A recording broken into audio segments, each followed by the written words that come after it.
What's Hey Tavis? Hey Tavis. Huh?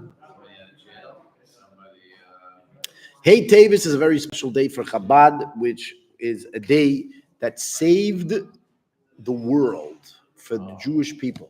No, it really did, by the way. I know it sounds, how should I say, dramatic, but there is truth to it.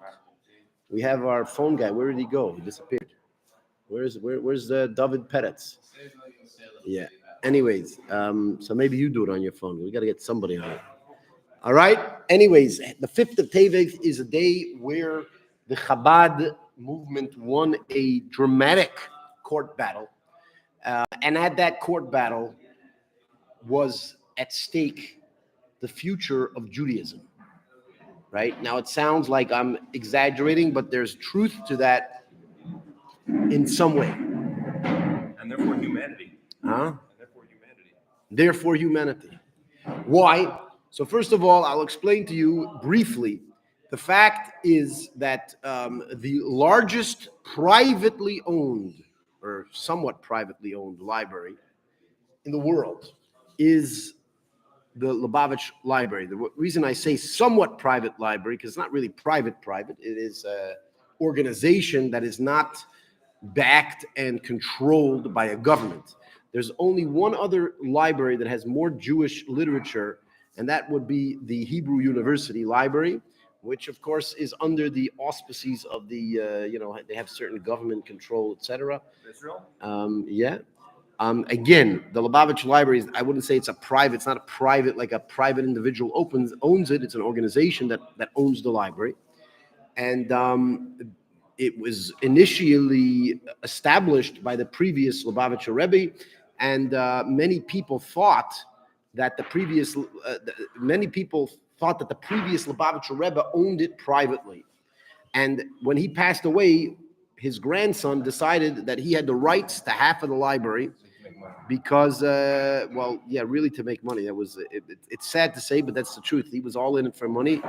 I'm serious, because there was a lot of rare old books that were extremely valuable, and he wanted to sell them to basically cash out, as they say, and take some money home with him. Now, what happened is that the Lubavitcher Rebbe was adamant that these books must stay available to the public, specifically in Lubavitch headquarters, where they must remain. And the Rebbe, what's that? This library is actually, it's next door to 770 and the building afterwards. They might even have, I believe that some of the libraries actually in the upstairs, the 3rd floor of the 770 building as well. Yeah. How many books? As far as I understand, at the moment, they have 400,000 publications.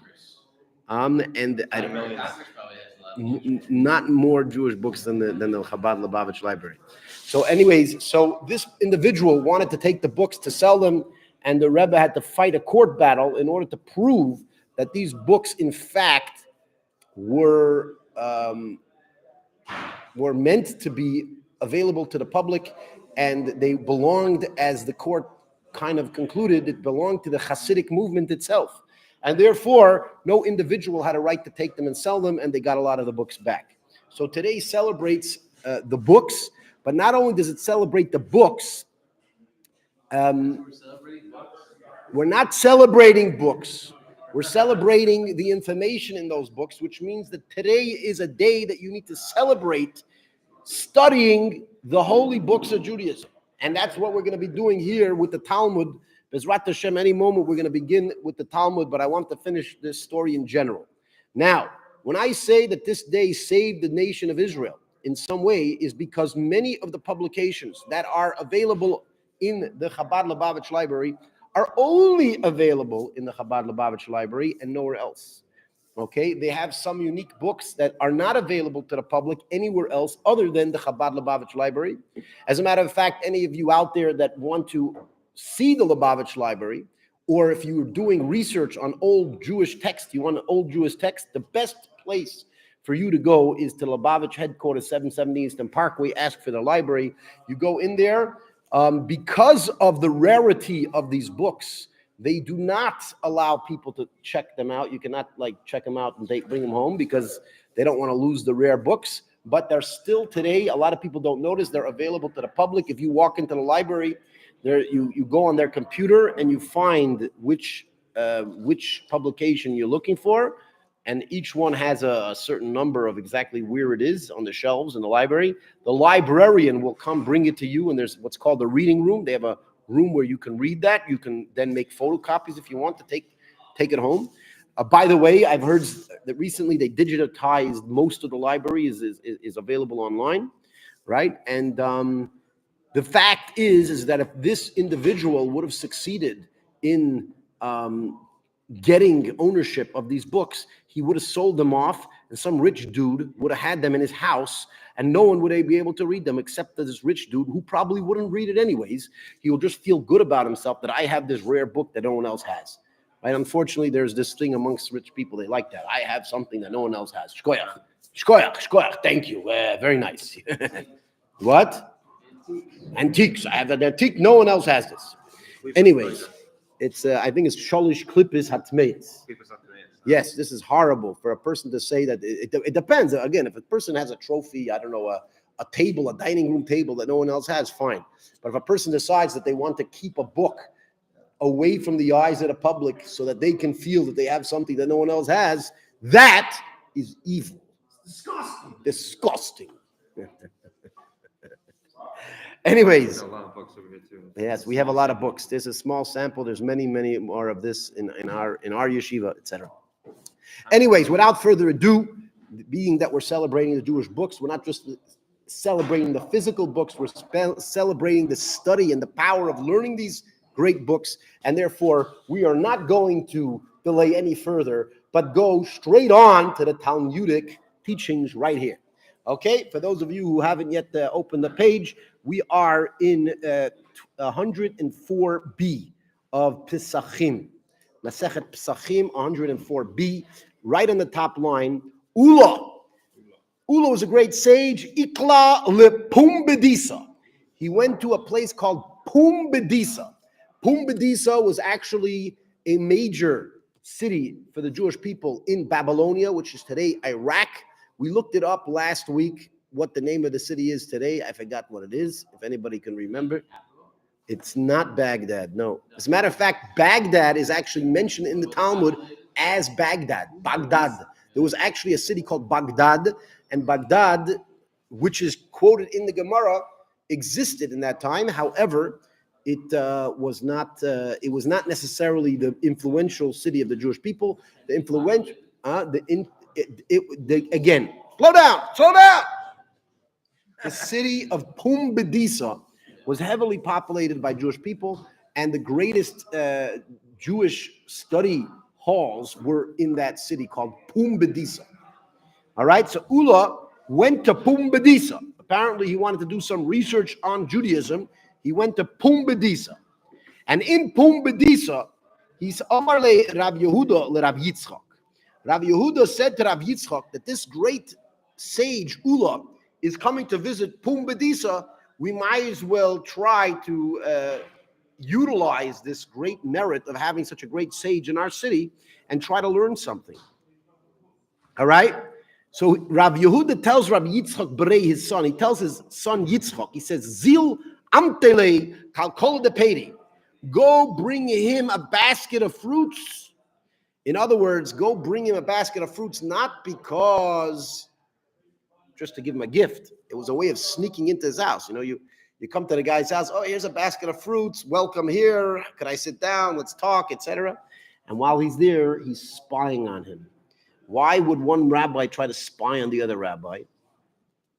See what his actions are. Oh, very good. Because as I mentioned in previous classes, the ancient Jewish sages that we're talking about, okay, they practiced what they preached.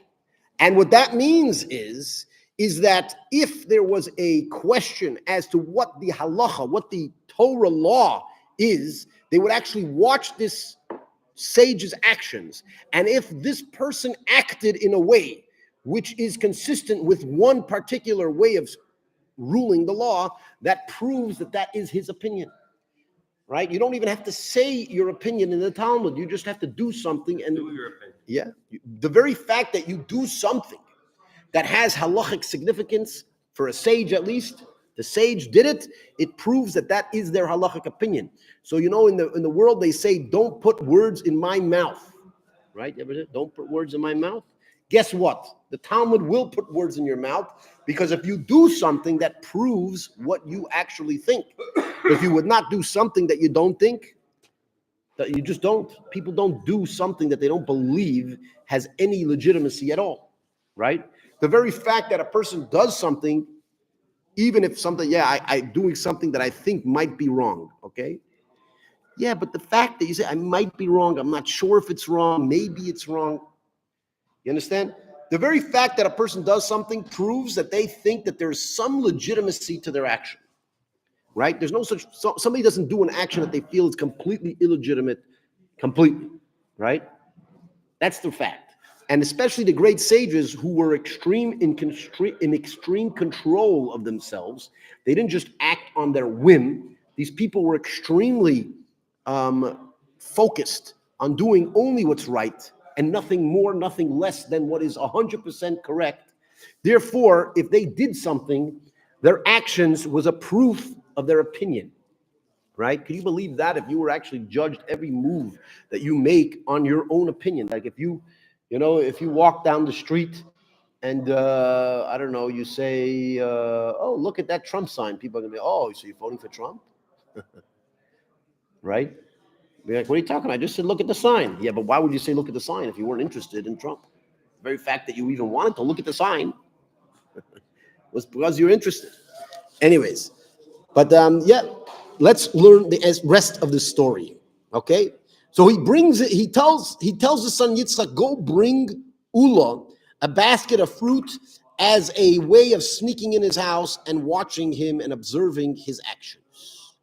V'chazi heichi abdil, and while you're there, see how he acts regarding the Havdalah ceremony. The Havdalah ceremony, we've said before, is the ceremony that concludes the Shabbat every Saturday night. We do a Havdalah ceremony, right? So we want, as we discussed in our Gemara prior, is that there were a few opinions how exactly this ceremony took place.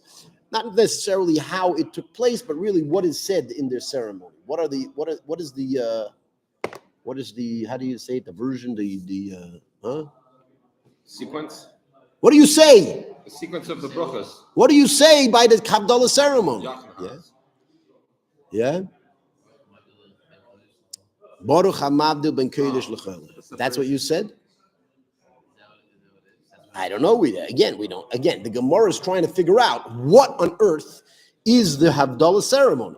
So let's go see, because there was an argument in the Talmud as to various opinions of how the Havdalah ceremony should be done, right? Therefore, we are going to, he sent, Rabbi Yehuda sent his son Yitzchak to spy on Ula, who was a visiting rabbi, to see what his opinion was. But, like very often my children do to me, you ask one child to do something, and what does he do? He asks the other child to do it. Delegates it. I ask him to do something. He has to tell him, and then he has to tell him. Before you know it, it went down 3, and then the last kid says, no, I'm not doing it. And then it has to go all the way back up to the oldest kid, and then it comes back to me and back. I don't know what. Sometimes it's easier to do it myself. Anyways. So actually, interestingly enough, as we're going to see, this was not necessarily what he should have done, but Rav Yitzchak actually delegated it. Instead of bringing the basket of fruits himself, Shoderle Abaye. He sent Abaye to do it in his stead. He said, Abaye, go bring him a basket of fruit. Go spy on him and see how he makes Havdalah, how he makes this Shabbos ending ceremony. And then come back to me and let me know so we can evaluate this particular opinion.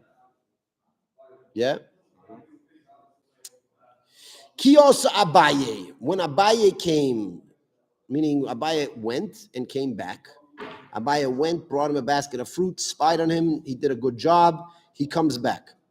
he comes back to Rav Yitzchak, the son, who was originally meant to go himself. Amar le, he said to him, Heichi Amar. He said, how did Ula say it? Meaning, how did Ula say the Havdalah ceremony? Amar le, he said back to him, Baruch hamavdil ben kodesh lechel. Blessed is the separator between holy and mundane, which basically, that is how he said the Havdalah ceremony. Yeah.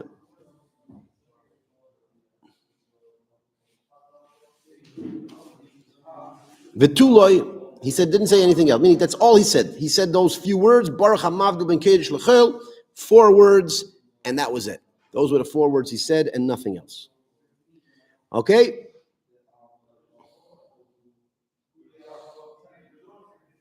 Now he comes back to his father, because his father was the one that sent him to go do it, and he delegated it to Abaye. He comes back to his father, and his father says, okay, his father asks him, what does his father ask him? How did he say? He said, well, how did he do it? So he was honest. He says, I didn't go myself. Ano shadartiho la'abaye. Huh? Ano, I, loy ozli, did not go. Again, his father asked him. How did Ula do it? So if he says, I know how Ula did it, that would be wrong. That would be misinformation, because he doesn't know how Ula. No, he didn't go. He sent Abaye. Right? Oh. So when he comes back to his father, he can't tell his father how Ula did it. Does he know how Ula did it? No. He knows what Abaye said that Ula did, and therefore he would be dishonest to say that he knows what Ula did. Therefore, he could only say, I know. He said, I did not go, but I sent Abaye. Ano shidarise. Abaye, I sent Abaye. Omar Li, and he told me that Ula said, Amavdil ben Kodesh L'Chel, as we said. All right? Now, I want to point out there's a very important life lesson over here. Okay? If somebody tells you something, that's not fact. Yeah. The only fact is that they told you that. Okay? You need to know, it's very important to know the source. And in the Talmud's time, it was extreme breach of ethics for somebody to claim they knew something when they really didn't. They heard it from somebody else, so they don't really know it. They don't know it. They know that somebody else said they know it. And therefore they had to say as such. And by the way, till today, amongst the great Talmudic sages, there's no such thing amongst the great Talmudic sages that what's it called? Consensus? What? Consensus. There's no such things amongst the Talmudic sages as plagiarism. Or not just plagiarism, but saying something, even though they know it from a correct source, but they have to say the source.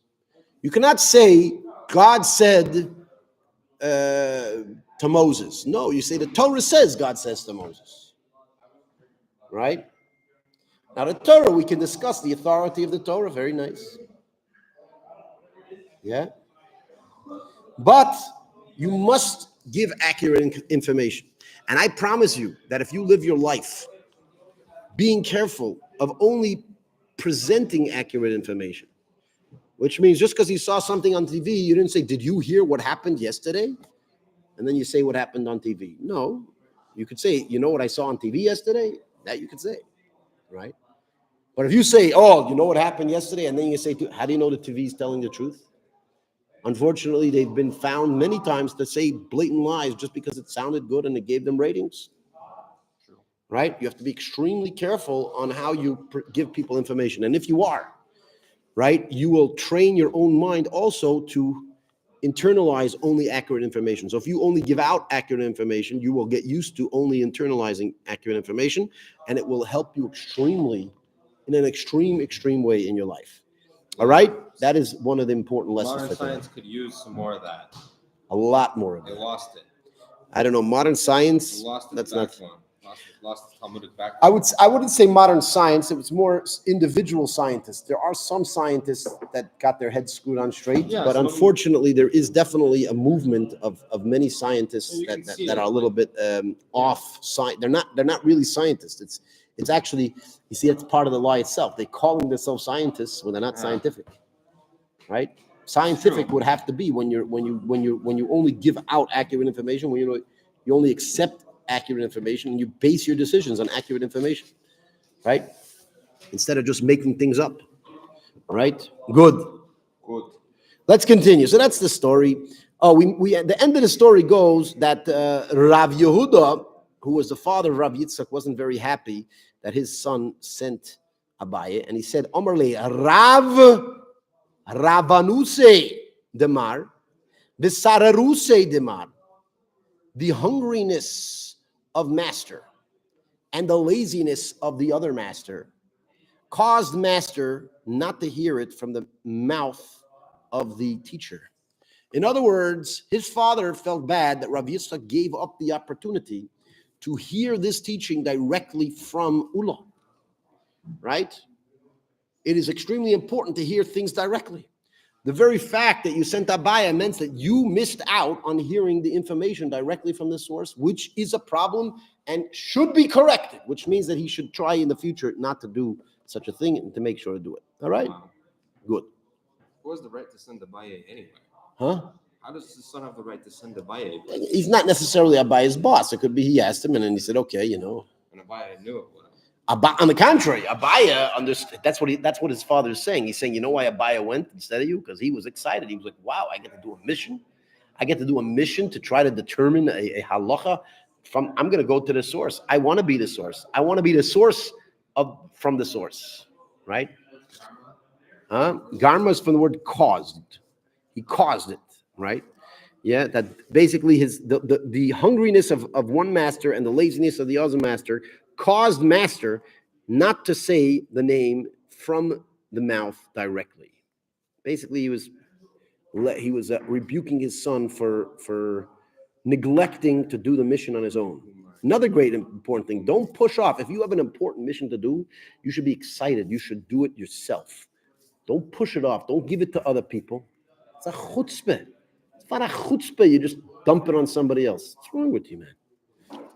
You should be excited. God gives you a mission. He put you in this world. What did he put you in this world for? To sleep in your bed? Huh? He gave you a put in this. You should get up and study the Talmud. So you're gonna say, you know what? I'll send somebody else. You know, I speak to a lot of people. Yeah, I think that it's very important for people to study the Talmud. So you know what I'm gonna do? I'll pay. I'm gonna go to work and I'm gonna make money, and then I'll donate to the Talmudic sages. Again, if anybody wants to donate to the Talmudic sages, please let me know. It's actually a very good cause to ensure the continuity of the Jewish people, right? However, if you have the opportunity to do it, you should do it, right? If you think that it's such an important task, then why are you delegating it to somebody else? Come on, man. If it's an important task, you should do it, so you should be able to ensure that it actually happens the way it needs to happen. Talmudic ownership. It's not Talmud, it's ownership of your own destiny. Your own destiny. Don't give your destiny to somebody else. Amen. Okay? If you find that something's important and meaningful for you, don't figure out how to get somebody else to do it. You should do it. You should be excited about being the one that accomplishes the mission that you find meaningful. Man. All right, let's continue. Yeah. Meisvei, now the Gemara is going to challenge this. So we determined that Ula says, Baruch hamavdil ben kodesh l'chel, right? Now we're going to challenge this. It says as follows, Kol ha-brachos kulon pesach bebaruch v'choisen b'en bebaruch. All the brachas all open with the word Baruch and all end with the word Baruch. Chutz me birchas mitzvahs, except for the blessing of the mitzvahs, right? So we're going to learn over here that the most blessings in the Jewish people have to end, have to start with blessed are you God, and also at the end you make a closing blessed are you God, both in the beginning and the end. Every single blessing has to have a bracha in the beginning, bracha in the end. except for a list of exceptions. And we're going to list those exceptions. And when we list those exceptions, you will notice that it does not include Havdalah. And therefore, the Gemara is going to have to analyze and determine how is it that Ula only said one time a blessing when he technically should have said it twice, right? Perhaps. We're going to need to determine that. That's going to be the Talmudic analysis for today. Yeah, let's continue. Every single blessing must begin with the blessing of God and end with the blessing of God. Except for the blessings on doing a mitzvah, which is a commandment from God. Whenever the Jews do a mitzvah, we always say, we bless God for giving us the commandment. Right? When somebody asks you to do something, you're like, oh, I don't want to do it. And you get lazy and you get all farshmuggled. You know what farshmuggled is? You ever heard of that word before? You ever heard of that word before? No. You know why? Because I just made it up right now. Farshmuggled. It sounds Yiddish, but farshmuggled. Yeah. So when somebody asks you to do something, you're like, no, give it to somebody else. However, that's not necessarily true. When God tells you to do something, you should be excited. You should be happy. You should be proud that God gave you something to do. And therefore, you should thank God for giving you an opportunity to serve him and to do what he asked. And therefore, when the Jewish people, we're doing something that God asked us to do, we always make a blessing, thanking God for giving us the great opportunity to serve him. When we wrap tefillin, we say, Baruch atah Hashem Elokeinu melech haolam, asher kiddushanu b'mitzvosav v'tzivanu le'aniach tefillin. Right? You familiar with that blessing? I hope so. If not, you didn't put on tefillin in a while. Right? Yeah. So the blessings on the mitzvah, we do not say an opening and a closing. You only have an opening, you don't have a closing. Ubirchas apedis, when we're blessing on eating fruits as well, we only have an opening, don't have no closing.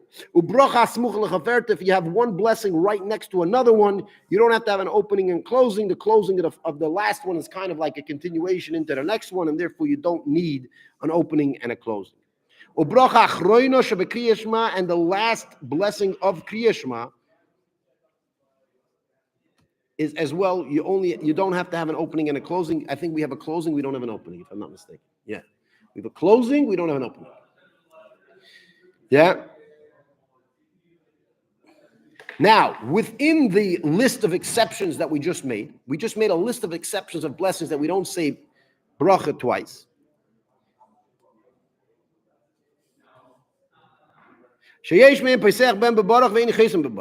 Some of them open with a baruch and don't end with a baruch. And some of them open with a baruch. Some of them close with a blessing and don't open with a blessing. So meaning, again, all blessings, we have to actually say Baruch Atah Hashem at least once. At least once. It says most of them we do it twice. The exceptions we only do once.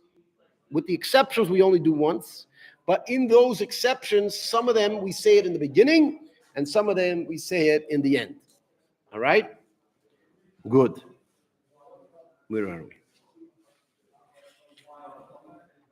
Oh, yo, yo, yo, yo, yo, yo. Oh. However, which is one of the blessings as well, we open with a baruch. That's it. So that's the end of the Brisatic quote. This is a Brisatic quote that challenges Ula, because Ula only said one time the blessing. We said that you always have to say two times the blessing, and he only said it once. He said, Baruch Hamad L'Kesh. What? V'atova Meitiv is one particular blessing, as the Rashbam says that Atova Meitiv is referring to the third blessing of Birchas HaMasin, the grace after meals. Today we actually say 4 blessings. Okay, 3 of them we believe are biblical, right? They're coming from the biblical time. One was written by Moses, one was written by Joshua, and one was written by David, right? And we have those 3 blessings that we say. But then the 4th blessing was only added many years later in the Mishnaic era or the Tanaic era. That's when it was written. right? And that's what we say. That's the third blessing of grace after meals. If we go, you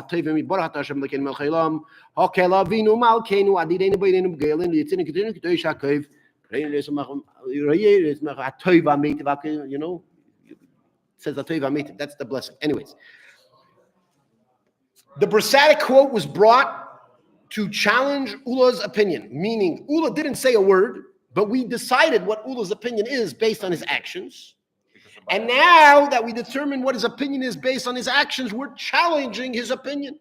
You're going to say, Ulla says, I never said that. Yeah, but you did it. And if you did it, it's just as if you said it. I don't care.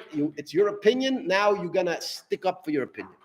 Right? That's your opinion. You did it. And that means that that's what you hold. Good. Yeah?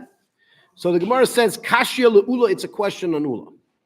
Now, Ulla answers as follows. It says, Amar lach Ulla. Ulla will tell you. Now, I want to mention to you, whenever the Gemara says Amar lach Ulla, Ulla will tell you. It does not mean that Ulla actually said this. We're once again putting words in the mouth of an Amaraic sage. 100%. Okay, the Gemara does this all the time because we're doing analysis. And since we're analyzing what his opinion is, and now we have to challenge his opinion, we have to assume that if somebody challenges his opinion, he's a great sage, and he would have been able to neutralize the challenge. And therefore, if we can figure out a way to neutralize the challenge, it must be that's what his answer would have been. And therefore, we're literally putting words in his mouth by saying, yes, in fact, this is what Ulla is saying. Kashya le'ula, it's a question to Ulla. This is what Ulla's opinion is saying. It's almost like we created an AI called Ulla. Yeah, when you say Ulla, you're not talking about the guy. You think Ulla's opinion. Yeah. You think that AI today, the modern AI, you think this is the first time AI was created? You have to understand. You have to understand that in the Talmud we do similar things to the AI, right? As a matter of fact, today I'm told that in AI you could if somebody published a lot of things, you could literally like put everything he published, and you put every time he talked conversation, whatever information, and it pretty much analyzes and puts everything into a pattern, and then the AI can act like that person, and it will be as if you're interacting with that person. Yeah, you've heard of this? What that person's opinion as would have been. Yes. Right. So you think that somebody made a computer and he says, you know what I'm going to do? I'm going to create this AI that's going to be able to gimmick a person's true character. So it's like homunculus. But guess what? The Talmud did that all the time. But they did this with their own analysis. Very often they analyzed what would have been the opinion based on what they know. I'm making a Abaye. Abaye. An Abaye intelligence. So anyone who has an idea, bring it to Abaye, let it be challenged. Yeah. By the way, Abaye, in today's modern day AI, Abaye would probably be the best person to do it, because Abaye is, in my opinion, Abaye is the most mentioned character in the Talmud. I'm not sure if anybody did the official analysis, but in my opinion, he's the most mentioned character in the Talmud, Abaye. So since he's mentioned so many times, in so many situations, I'm sure if you put him into an AI, they can kind of gimmick what he would have done. Anyways, back to what I'm saying. When it says Amar Lach, when the Gemara says Amar Lach Ula or Amar Lach somebody else, it means that they're kind of making him into an AI. They're saying what his character would have said, right? He never said this, but they're assuming that this is a good answer, and therefore he must have said he would have said that because he was a smart guy and he would have been able to come up with an answer. Amalach Ula says, Honami kibirchas hamitzvahs damya. Havdalah is also very similar to the blessing of mitzvahs. We said the blessing on mitzvahs, we only say baruch in the beginning and we don't say baruch at the end, right? And we say Havdalah is similar to the blessings of a mitzvah, right? Why? Birchas hamitzvahs my time. What is the reason why we only say one blessing on a Birchas HaMitzvah? We only say blessing in the beginning and not in the end. Why? What's the reason? So the Talmud says as follows: Mishum dehaydahi, because it's praising God. And because it's praising God, Honami haydahi, this Havdalah is also praising God for making and ending the Shabbat. Right? And therefore, it says it has similar characters to this blessing. And therefore, even though it did not mention it specifically in the Brisa, but the fact that it mentioned the blessing on mitzvahs, and this can be considered similar to the blessing of mitzvahs, is good enough. That's essentially the answer of the Gemara. Right? Now, there's going to be an interesting Rashbam over here, yeah, who's going to explain that there are many blessings that have praise of God, or thanks to God, or acknowledging God, right? However, not some of those mitzvahs actually have a blessing in the beginning and the end. Why is this unique? Why is our situation unique, where we're saying that certain blessings that are all about acknowledging God are unique, that they only require one blessing and not a blessing in the beginning and the end? I just want to explain this so that you get this clear.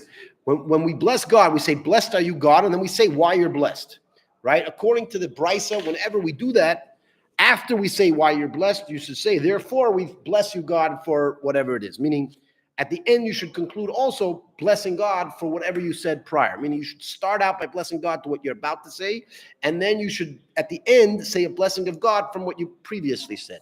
However, if you're just acknowledging God, it's just an acknowledgement, then you only have to bless God in the beginning. You do not have to bless God in the end, right? And the Rashbam goes into explain, and by the way, the Tosfos as well, goes into various different blessings that Jewish people say that seem to break this rule, where they seem to be blessings that are all about praising God. However, what he says is that when a blessing is exclusively praising God with nothing else whatsoever, then it only requires one blessing of God, right? The second there is something else, now then it requires two blessings. And what do I mean by that? Within a blessing, you could bless God, but within that blessing, you could also ask God for something. You should say, please have mercy on us. The second you say, please have mercy on us, it's not a blessing all about acknowledging God. It's about acknowledging God, obviously, right? But it's also about a request. Certain blessings are not just, it says over here, and some blessings are also asking God to appreciate us. Meaning it's not just a request, oh, give me money, give me a car, give me whatever it is. It's also saying, God, I want you to appreciate us and love us and connect with us, right? Once again, it's a form of a request. And the second it's a form of a request, it's no longer an exclusive acknowledgement blessing, right? When you acknowledge God and do nothing else, that's when you only need one blessing and not two blessings. And that is what the Gemara concludes over here. All right? So that's the first piece that we're going to learn for today.